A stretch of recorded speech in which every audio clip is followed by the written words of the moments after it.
Tonight I'm going to be talking about, I'm going to show you photographs of about 5 or 6 different kitchens and telling you some details about what the homeowners did and what the architects and builders did to make those kitchens green. And you may look at some of those photographs and maybe the style doesn't particularly appeal to you with one of the kitchens, or maybe there are things you see that you would do a little bit differently. What I'd like you to do when you're looking at these photographs is take away some of the general principles. Maybe you don't want your kitchen to look like some of the photos that I'm showing here, or maybe you do, because there's some really beautiful ones. Just keep in mind as you're looking at them that going green is not about a particular style. It's not about having a particular look in your kitchen. You can have a very modern kitchen, a very traditional kitchen, very earthy looking kitchen, high-tech kind of kitchen, and still go green. So it's not about style, it's really about the thought and construction methods that go into it. So just keep that in mind. I'm a real believer in small steps. I believe that the small steps to make our lives and our homes a little more environmentally friendly can really add up. And as we get in the habit of taking those small steps, it gets easier for us to take bigger and bigger steps. And these really do add up in terms of reducing our impact on the environment. And I'm also a believer in the choices that we make matter. Every choice that we make, every product that we choose to buy or not buy for our home or for our kitchen, every item of clothing or the food that we choose to buy, whether it's organically grown or locally grown, all of those choices make a difference in the environment. And every time we make a choice like that for our home or in our lives, we can be choosing to sustain life or to degrade it. And I know that that's a pretty weighty responsibility. It can be pretty tough on a day-to-day basis when we're trying to get our work done and feed our families and take care of all of our obligations. It can be really tough to keep in mind that these choices that we make, these everyday choices, have an impact on the environment and on other people and on other species. One of the things that I do to try to just sort of keep that awareness in the forefront of my mind is I keep a poem on the bulletin board in front of my desk, and it's a poem called Common Sense by a writer named Paul Williams. I find it very moving, and I'd like to read to you just a couple of excerpts from it. It's a very long poem, it's a long narrative poem, and I know in every crowd there's a few people who are poetry phobic. Don't worry if you are. I'm only going to read a couple short excerpts, and it's a narrative poem, doesn't even rhyme, so we'll just look at it real quickly. And you can get the full text online. Paul Williams, Paul Williams is the writer, and Common Sense is the name of the poem. Our purpose here is to take action and have an effect on the world. We have been born into a moment of unprecedented danger and opportunity.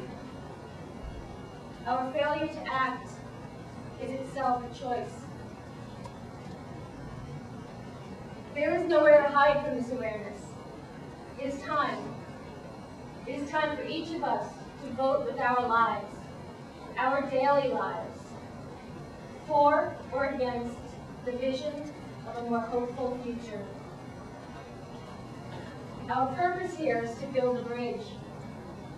The purpose of the bridge is to span the distance between our present situation and our vision of a better world. The beauty of a bridge is that once it is in place, anyone can walk on it. How to prevent world catastrophe. 1. Admit that it could happen. 2. Decide that it will not happen. 3. Commit your vision and energy to number 2 without ever forgetting number 1.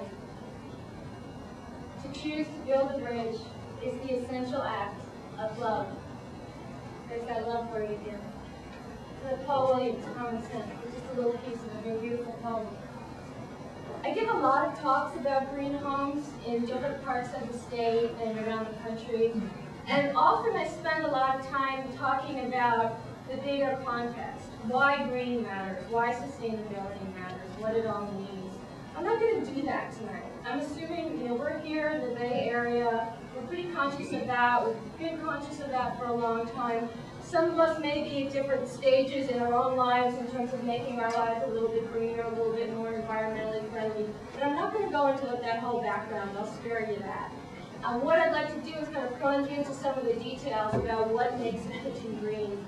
And keep in mind, I love talking about kitchens because not only because I love kitchens, I love hanging out in kitchens, and I love to cook, so this is totally a fun book to write. But I like talking about kitchens because everything goes on in the kitchen from a design and construction perspective. So many of the messages you'll be hearing tonight are applicable to other rooms in the home. The kitchen's a very complex place. The plumbing, the structural, the appliances, there's so much going on there. So you can learn so much if you start with the kitchen. If you're greening your home, start with the kitchen. The rest of the home is probably going to be a piece of cake. To just give you a little bit of context, I know there are probably people in this room who are really new to the idea of greening your home. There are probably people here who've been doing it in your own homes or professionally for a long time, so I'm aware of that spectrum of expertise. What I want to do to just make sure we're all more or less on the same page is give you an overview of some of the strategies that are involved in making a kitchen green. So we'll just sort of talk about some of those strategies for a few minutes and then look at photos of particular kitchens and see how some of those strategies are implemented. So I like to think about a green kitchen or a green home as really involving three big buckets. It helps me, and I think it helps other people to kind of distill it down to these three categories. The first one is energy. The second is natural resources. And finally, health. So just sort of keep those in mind as we're going through the kitchens a little bit later. We'll talk a little bit now about the energy. I've put down some strategies here that are part of how you can make your kitchen more energy efficient, more energy conserving. These are just a short list of strategies. There are dozens more. We could brainstorm together and probably in 10 minutes come up with 100. But these are some big picture ones. Choose energy and water efficient appliances. This is a relatively easy thing to do. If you're in the market for new appliances in your kitchen, one of the easiest things you can do is look for appliances that have the Energy Star logo. You're probably mostly familiar with that. It's a program of the U.S. Environmental Protection Agency, and it gives you some measure of guarantee that that particular product is going to be more energy efficient than average, maybe 10 or 15% more energy efficient. So that's the first place to start when choosing appliances. Look for the Energy Star label. You can do a lot better than that, though. And I really encourage you, if you're looking for a refrigerator, a dishwasher, those are the two big energy users in the kitchen, to look at the actual energy usage of the models that you're interested in. They all have a label on them, a yellow and black label called the Energy Guide label that will give you the projected energy use. You can also find all this information online. Do a little bit of homework because you can get a super energy efficient appliance if you put a little extra time into it and compare the energy usage of models. So consider Energy Star sort of your starting point and then do some more homework to find the more energy efficient appliances. Great thing about energy efficiency is it's going to save you money. Some of the Energy Star appliances and energy efficient appliances cost a little more up front, but you're going to get a payback on that relatively quickly. So it's a good strategy. Water efficient appliances, we're talking about the dishwasher and also making sure that you've got a water saving faucet in your kitchen. Water is an increasingly important issue in California. We're hearing with global warming that the Sierra snowpack is going to be diminishing. We're going to have increasing water shortages and demands on our water supply. So if all of us can work together and save a little bit of water at home, it can make a big difference. High performance windows. If you're doing a major remodeling project in your kitchen and you're planning to replace the windows, get good windows. You're not just double pane windows, but you want to get windows that have what's called a low E coating. It stands for low emissivity coating. There are a lot. Window technology is fairly complicated. I have a lot of information about it in my books. I'm not going to go into too much detail right now, but there are good resources available if you're planning to purchase new windows for your home and you're working on your own and you're not with an architect or a contractor, or maybe your contractor or architect doesn't really know very much about windows. Again, that's an area where we want to do some extra research and make sure that you're getting really good energy efficient windows. It costs a little more, again 10 or 15% If you've got air conditioning in particular, it's going to bring your energy costs down, so you can save your money there. Design for good daylighting. I've seen too many kitchens that are over daylit, that have giant skylights, giant windows, maybe west-facing windows, and the sun is pouring in, and it's heating up a room that already is pretty hot because it's cooking. People are cooking in there, and people tend to congregate in the kitchen. So daylighting is really important from an indoor quality perspective. You can feel better when they're in daylit spaces. There are some studies that show that school kids do better on tests when they're in daylit classrooms. So there are a lot of good reasons for designing your kitchen to get good daylighting, but you want to be careful in the kitchen to not over-daylight it, not have direct sun coming in, especially in the afternoon or early evening. You don't want to be heating up that kitchen and having to run your air conditioner or just be really uncomfortable. Design effective, efficient electric lighting systems. I know a lot of people still have this horror of fluorescent lighting. Fluorescent lighting is really getting much, much better. It's the majority of your lighting now, if you're doing a remodel of your kitchen, is going to have to be fluorescent lighting to meet with the state energy code, Title 24. You can do 100% fluorescent in your kitchen and have a very beautifully lit kitchen. I did it in my kitchen, and it may, if you're doing a major remodel, again, it may be worth hiring either an architect who knows a lot about energy efficient lighting, or hiring a residential lighting expert. It could be worthwhile if you're doing a big remodel in your kitchen to get good energy efficient lighting. The nice thing about fluorescent lighting, besides saving energy, is it's cooler. It's not burning hot like incandescent lights. Incandescent light bulbs are like little heaters. They waste about 90% of the energy that they use putting out heat. It's a really inefficient way to heat your house with light bulbs. So we can do a lot better with fluorescent lighting, and more and more we'll be seeing LED lights come out of the market. There aren't a lot of products right now, but within the next 5 years or so, LED lights are also super energy efficient. So that should give us more options for our homes. Summer shade. Not so important where I live in San Francisco. I want the heat in the summer. But around here, summer shade is pretty important. You know, designing whether it's having shade trees to keep the heat off of your kitchen walls and off of your home, or putting eaves so that you don't have that summer sun beating down on your windows and on the walls. Just thinking about how can you keep the sun's heat off of the building. It's a lot more effective to keep the sun off of the building on the exterior than to use interior shades. Once the heat comes in, and even if you've got interior shades, you're going to have to do something to get rid of that heat, whether it's air conditioning, ceiling fan, or a whole house fan. Insulation, air leaks, these are basic strategies. These are things that we've been doing for a long time. We can now call them green. One of the nice things about green design is we're all doing a little bit of it. There's a lot more that we can all be doing too. Some of it, a lot of it's common sense. A lot of it is good building strategies, good construction, good quality construction, good insulation, quality control. So again, these are just some of the strategies that go into having an energy efficient kitchen. And energy efficiency, as I said, is going to save you money. It's also getting at that big one that's on everybody's minds these days, global warming. And obviously, reducing your energy use is reducing greenhouse gas emissions related to that. So it's a good thing all around. Second category, natural resources.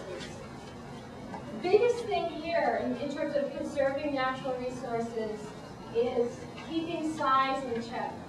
And that's a real tough one in our society. Our homes are getting bigger and bigger. We're a pretty affluent society, and we're used to having a lot of space. And when it's only natural when we're in a position to remodel our home, we want to make it a little bit bigger. The problem, obviously, is the bigger our homes, the more natural resources we're using to build them, the more energy we're using to run them. So keep that in mind with your home improvement projects. How can you keep size in check? Are there ways that you can work with the existing layout or change the layout of your home or your kitchen without expanding the footprint of your home? Good designers, good architects are very clever about layout and about making the most use of space, the best use of space, without expanding the home. So think quality, not quantity. some of you may be familiar with a really terrific series of books called The Not So Big House by Sarah Susanka. I really recommend her books if you're looking at some kind of remodeling project or new home construction. She really focuses in on that topic of how can we keep size in check, and how can we focus on, put our construction budget and our design budget into quality rather than quantity. Simplified goes along with that. You know, how many dishwashers do you need? How many refrigerators do you need? In some crowds, when I say that, people start laughing, and you know, the idea of having multiple dishwashers, some people think it's just crazy. They've never heard of it. You know, I'm like, hello, lots of people have multiple dishwashers and multiple refrigerators, and it's a trend that's accelerating. You walk into a kitchen design showroom, and it's a trend that's being pushed by salespeople. Multiple refrigerators. More refrigerators you have, the more energy you're using. So you know, think about that. How can you simplify? How are these appliances really adding that much to your quality of life? Reuse what you've got. You know, I'm here. This event is hosted by the recycling program, and I'm a huge fan of recycling and reuse. One of the biggest questions I get, or most frequent questions I get when I talk about kitchens is, Jennifer, what's the greenest countertop option? Or what's the greenest flooring option? And I always say, the greenest counter or the greenest floor is the one you already have. You can find a way to reuse what you've already got, rather than whipping it out, throwing it in the landfill, and putting in something new. That's the greenest option.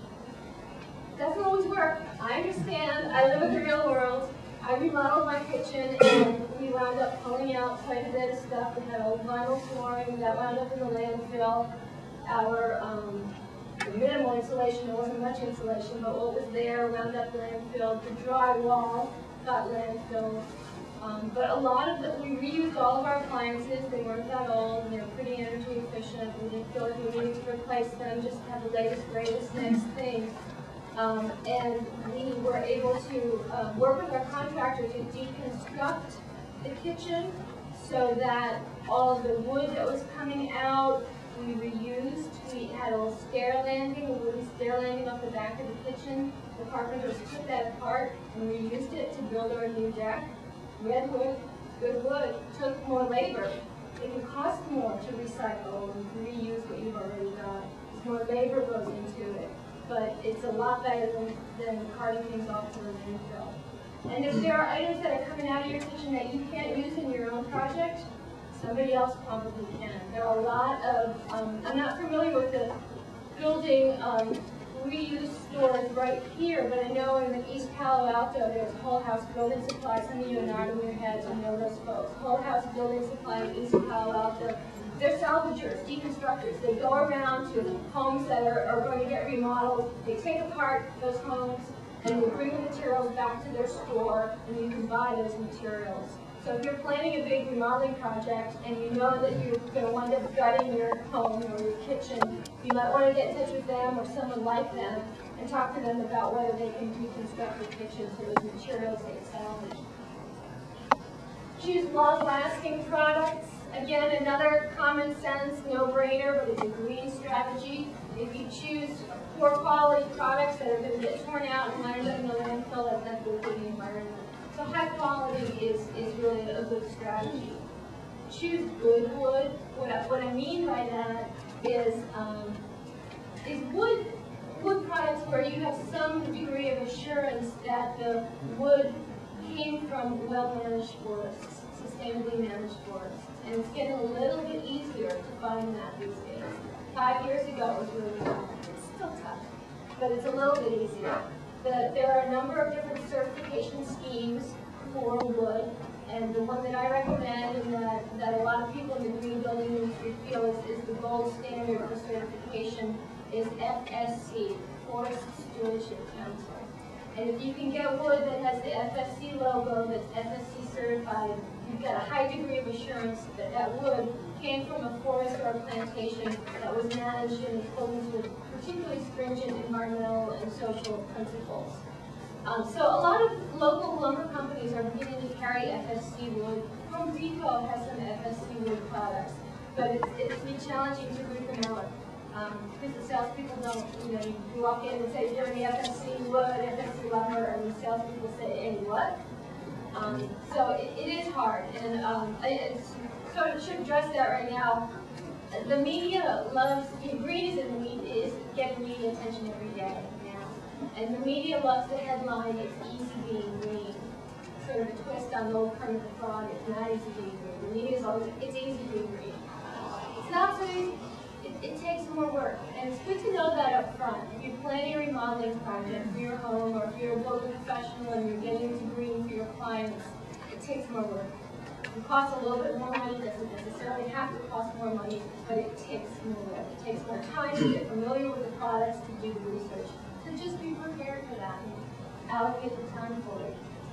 Another option for wood, as I mentioned, reuse or recycling, using salvaged materials. There's a lot of salvaged wood out there at places like Whole House Salvage and other reused lumber yards. Really beautiful wood that has come out of other people's houses or out of industrial buildings. The flooring that we put in my kitchen to replace the vinyl flooring that we took out is salvaged Douglas fir. It's not a choice that everyone would make. Doug fir is a soft wood, so a little scratch, but we have a real old home.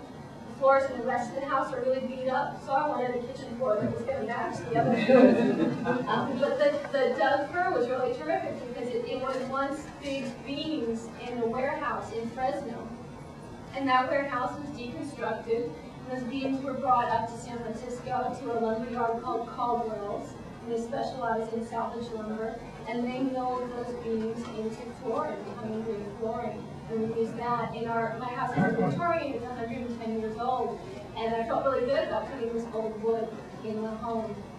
And I also, it's got a lot of character. It's not for everybody, and I totally understand that, but I happen to love it. There are a lot of black nail marks, old nail marks, where the nails had been, the wood oxidized, and it's still just a little bit of a sort of a witness to the age of the wood. There are a lot of great salvage wood products available, especially flooring, so it's a nice option to look for. And hardwoods also, you don't just have to go for softwoods. Rapidly renewable resources, what we mean by that in the green building world are, these are, for the most part, agricultural products. These are products that will grow in a relatively short time frame, can be harvested in under 10 years, compared to trees that may have to grow 30 or 40 years to reach maturity. So you can get a lot of yield per acre. Bamboo is a product we're seeing a lot now.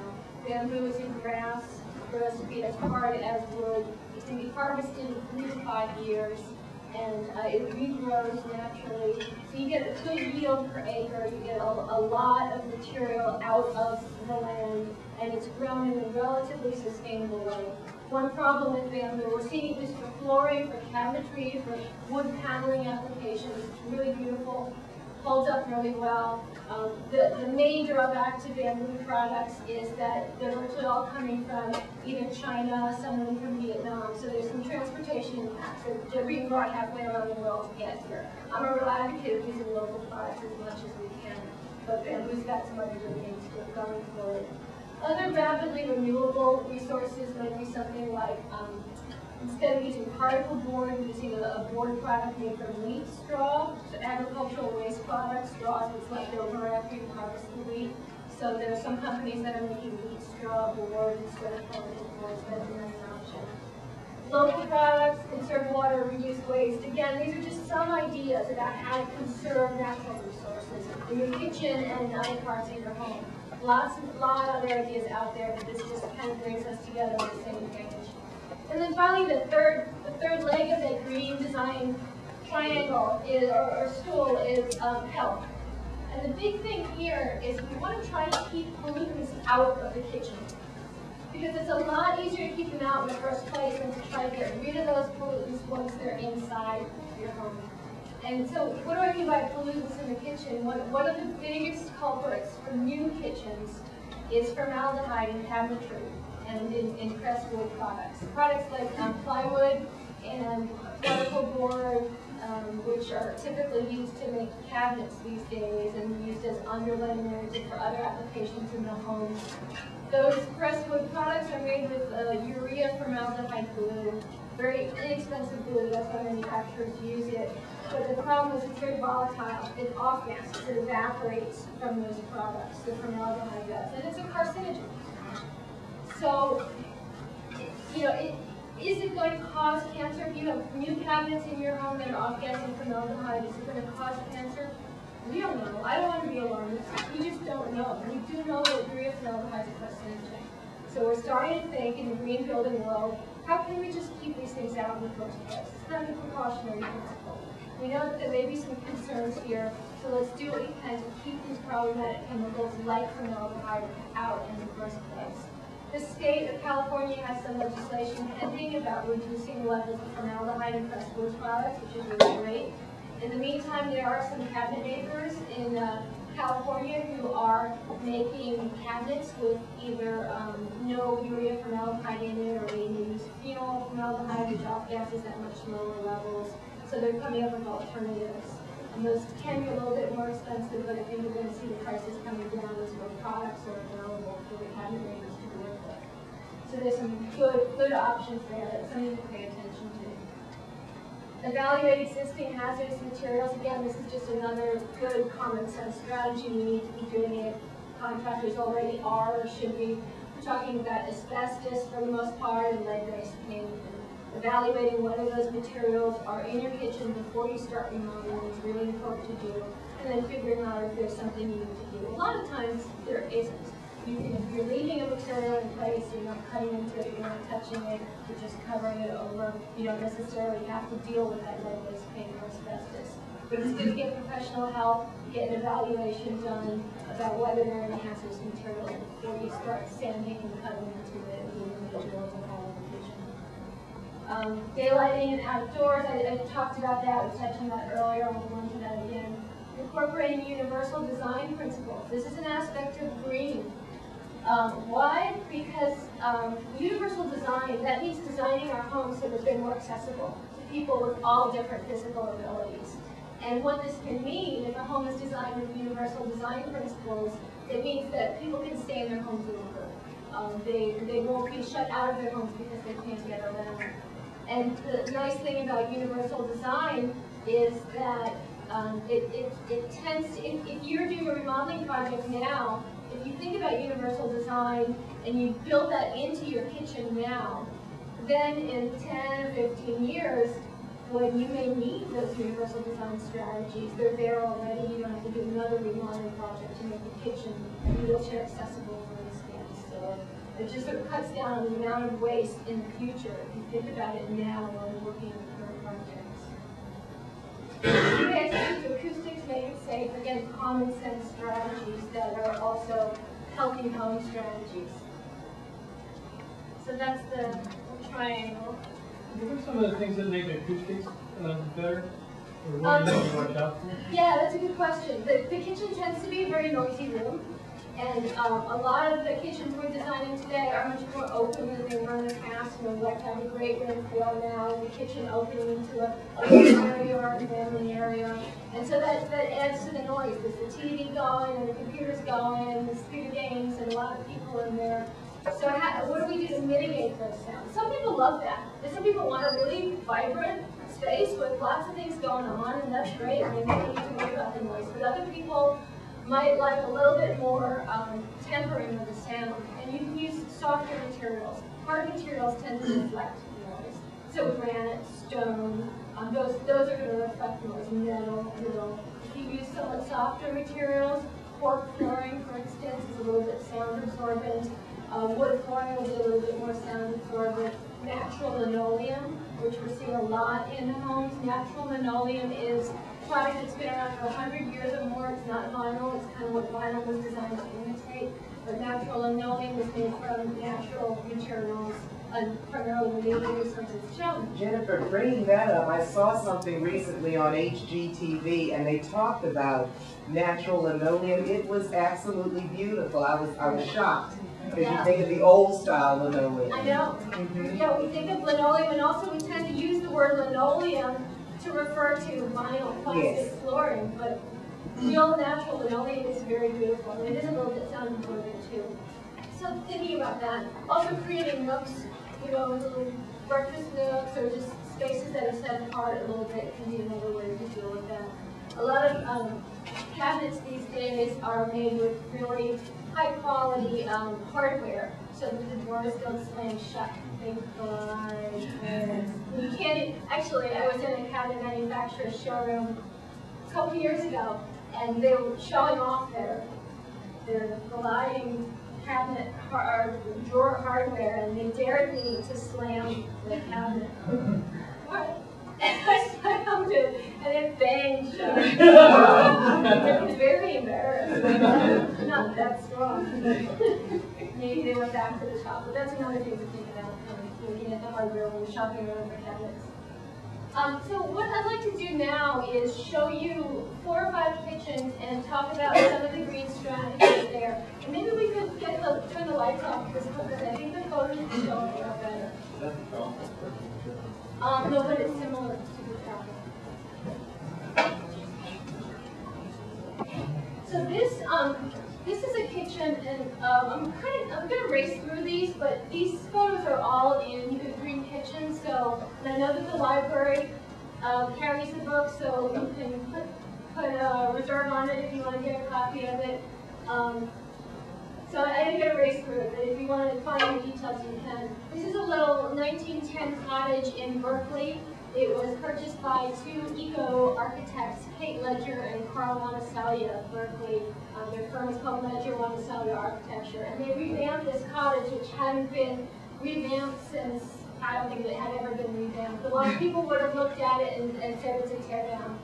It's a nice double lot in Berkeley. And they looked at it and said there's a lot of charm in this little 800 square foot cottage. There's a lot that we can do.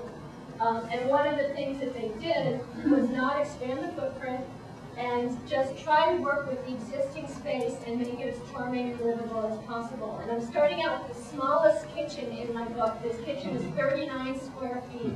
It's really an apartment-sized kitchen. You know, we see little kitchens like this in San Francisco apartments and some apartments, but not so much in the higher-end homes. And they took this little cottage and really put a lot of effort and money into making it very beautiful, but keeping it small. Some of the strategies for doing that, there are, if you haven't been appliance shopping lately, there are a lot of beautiful quality, energy-efficient appliances that are smaller scale. So if you have a small household, you don't cook a lot, you don't cook at all, you can buy smaller scale appliances to keep the size of your kitchen down and use less energy too. So you've got a 24-inch gas range here. In another photo, we'll see a super energy efficient refrigerator freezer that is also smaller scale. The cabinets here are made by a cabinet maker in Richmond, Silver Walker Studios, and they are all FSC certified cherry in this here with formaldehyde-free substrates, formaldehyde-free cardboard, or not cardboard, plywood. I don't know if I have a close-up of some of the counters. Oh, what was the name of it? Silver Walker Studios. The countertops that are in the foreground there are slabs from an oak tree, an old growth oak tree that fell on one of their clients' properties. And you'll see a photo of that client's kitchen as well. They had some pieces of that oak tree that fell left over, and they incorporated in this kitchen. It's a very nice look. And again, if you go to some salvaged lumber yards, not only do many of them carry lumber that came out of old buildings, but many of them are also carrying urban salvage wood. Trees that are being taken down on people's properties because they're dying or because there's a construction project going on and the tree has to come out. Instead of just chipping that wood up or for mulch or chopping it up for firewood, people are people have always done this, but we're paying more attention to using the wood putting the wood to a better use, a higher use than just mulching it. Not that mulch is bad, I'm in favor of mulch. The other countertops that they're using here, I love this shot just because it's a great example of making the most of every inch of space we've got. What's going on here is Carl, the architect and builder, he built that little cabinet that's there. It's no wider than the width of the doorway, the opening, but it's perfect for spices. And it matches the woodwork, and it's a little spice cabinet right next to the oven and it's just taking advantage of every square inch of space. So again, if you're working with a good designer, a good architect, they can help you with some clever strategies like that, so you don't have to build bigger. This particular countertop material is a blend of recycled glass, and it's set in a concrete matrix. There are a number of companies that make products like this now, and they're really great. They're polished sort of smooth like granite or like marble, but it's 80 to 90% recycled glass that's coming out of our curbside recycling programs. And they come in all different colors. This one has a lot of yellow, but you can get all different color mixes. Somebody mentioned Vitrazo. That's an East Bay company that's making a product like this. There are a number of other companies that are doing this. Not inexpensive, but sort of comparable to nicer granites, nicer stones. We saw that at Santa Cruz last week, and they said the gold one that is a beer box. Beer box. Yeah, I've seen it with beer. Box. Yeah, I've seen that, and this particular one's really yellow, and I think the yellow may be from old traffic lenses. Yeah. Wow. But I've also seen that gold, and there's a lot of green that's used from wine bottles, and that sort of yellowish amber color from the white wine bottles. So you get some really fun products. It's really, really nice product. So I mentioned the other kitchen that the cabinets or the countertops came from those live edge slabs of oak. This is a house in Moraga. It was a 1970s ranch style house, not particularly special, very inefficient from an energy perspective. And the current owners bought it and really wanted to fix it up and make it super energy efficient, make it super green. While they were in the process of thinking about what to do with the home, living in it, 2 oak trees fell on their property. Beautiful classic California rolling hills with little oak groves and old growth oaks on the property. 2 trees fell. They were 300 years old. They reached the end of their life. The owners were really sad to see that happen. They were like, there's no way we're going to chop this up and use it for firewood. We have to find some way to use these beautiful old trees. And they went to town. Suzanne Jones is the homeowner here. She acted essentially as a general contractor. And she found somebody with a portable mini sawmill who brought it onto her property. They milled up these old trees. And most people aren't going to go to this extent, but it's really, really an amazing story. She wound up using limbs of the trees. These are not the trunks, they're limbs, branches from the tree, for these posts. They're structural posts. There used to be interior load-bearing walls in here that were removed, so they put these posts up. They had a structural engineer do the calculations for them so they could get approved by the building department. It's critical to do that. These big slabs here and the island, those are slabs cut from the trunk of the oak tree. Most people aren't going to go to this extent with their kitchens, but I like to show this because I think it's a really nice reminder that we have local materials and materials all around us that could be put to use. Maybe it's not an oak tree on your property, but maybe it's some materials in your neighbor's garage that they're trying to get rid of. So just thinking about what's around us that we can use. Yeah? Wouldn't that wood break down after a while because it needs some sort of preservative? It's finished with a linseed oil-based finish. So that acts as a preservative. But it's not going to break down any more than any other wood. She did have to dry it. She had to prepare it properly. So the wood, when it was cut into slabs, it was then air dried for 2 years in her garage so that it would stabilize because it was a living tree. This is a long-term project. So there's a lot of work that has to go into that. And then there's also concern with trees like that were very recently alive about bugs. And she actually had to treat the wood with borates, which is a relatively non-toxic chemical that she would mix in a water solution, diluted water solution, and spray on the wood to kill off any bugs that went through it. So definitely a labor of love, but beautiful, beautiful results and really unique. And so again, just thinking about local materials, how can we use what's around us? The cabinets here are all bamboo cabinets with a formaldehyde-free interior shelves again. The wood floor in the foreground is maple that came out from the post office in Los Angeles that was being renovated. Lots of great materials that go like that. With energy efficient appliances, this particular house has solar electric panels that they put on, as well as a solar hot water system. So they really went to town and did a beautiful job. This is a couple of close-ups.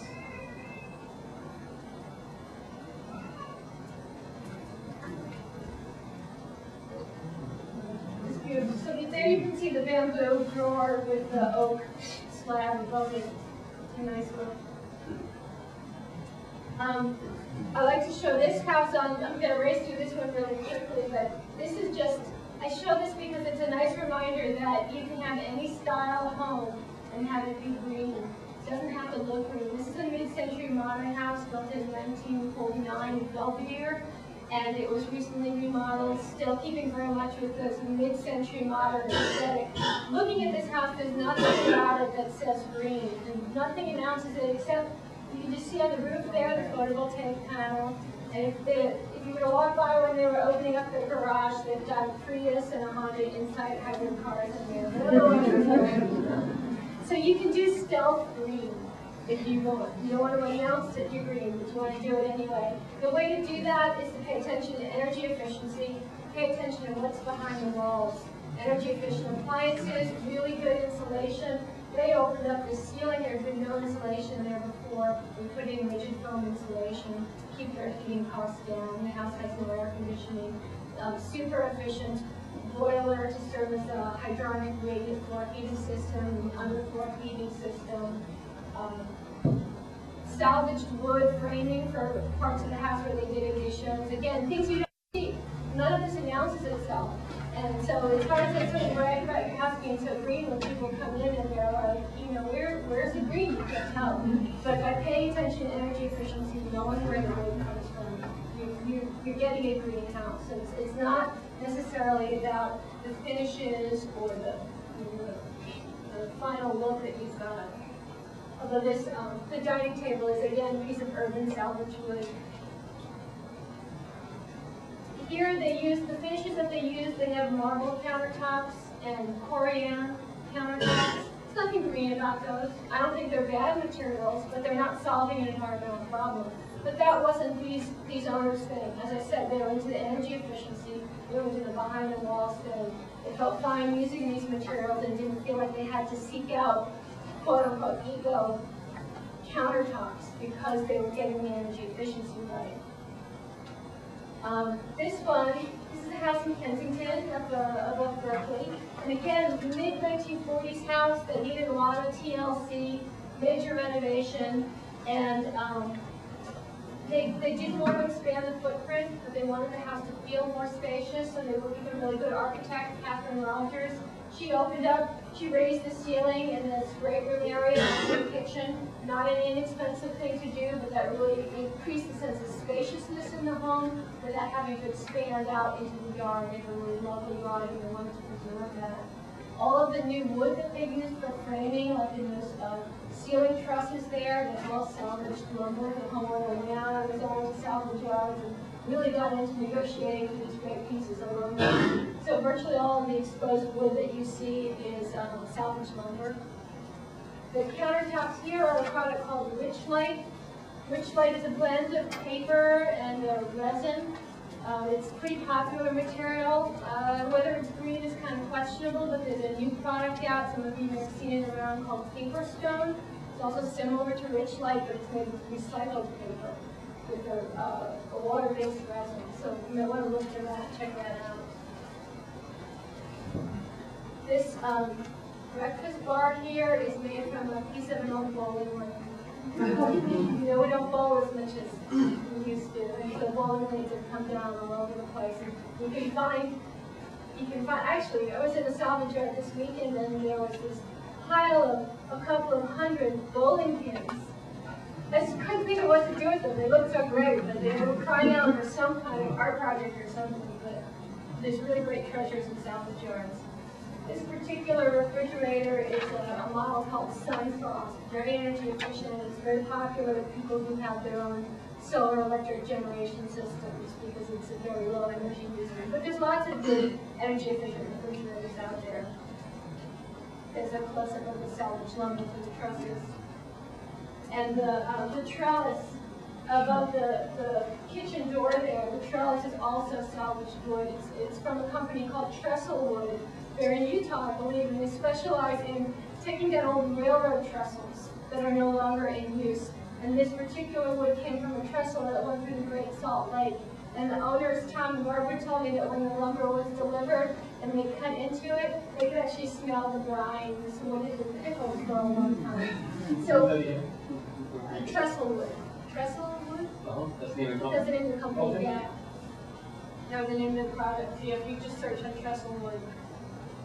And then finally, this is the last kitchen I'll show. This is in a Victorian house in San Francisco. The kitchen was modernized, and there's a lot of green things going on here, but just one idea that I wanted to put out there, because it's a little bit of a unique one, is that the homeowner here was trying to pay attention to a concept called design for disassembly, or sometimes it's called design for deconstruction.